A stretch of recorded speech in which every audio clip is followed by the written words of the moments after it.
Hi, I'm Andrew from Qubit, here with Analog Zone at NAMM 2019. We have 3 very exciting releases to show you this year: Chord V2, Prism, and the Bloom. So we'll start with the Prism. Prism is a multi-dimensional signal processor with stereo inputs and outputs. The best way to think of it is as a prism-shaped audio buffer, where each side of this prism has a different type of DSP map to it. So depending upon where your signal's at inside of this shape, it's going to be processed accordingly. So at its core is an audio buffer. We can lock what's inside of our buffer currently and loop through it using the freeze control. The time knob over here sets the length of our buffer. So as it comes up, it's getting a little shorter.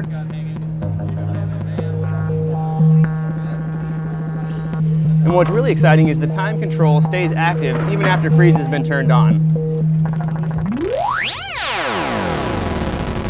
So we can continue to mince and mangle our buffer even after we've allocated it.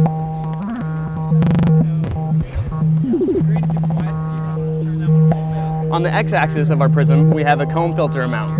As I bring this up, it's going to turn up the amount of our comb filter. On the z-axis, we have the time control for our comb filter. So at really low settings, it's going to sound like a delay processor. As you bring it up, it's going to set the delay time of our comb filter shorter and shorter until you get those classic comb filter timbres.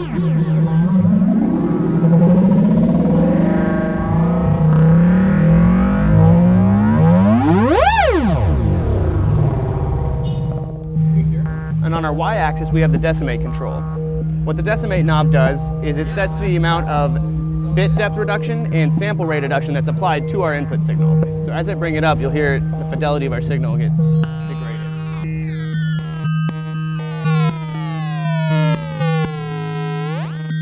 So between these 3 knobs, you can get a lot of unique textures and effects.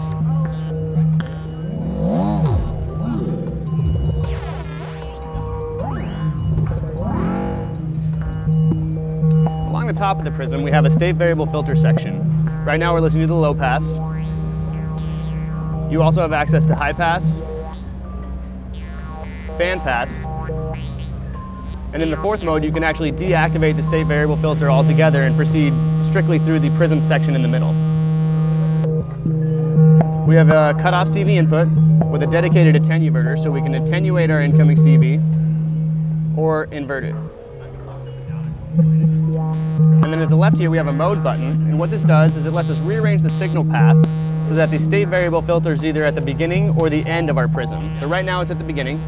Once it's at the end, we can actually close the filter entirely and stop any of the comb filter effects from ringing out the way that it would if we had the state variable filter set to the beginning of our signal path rather than the end of it.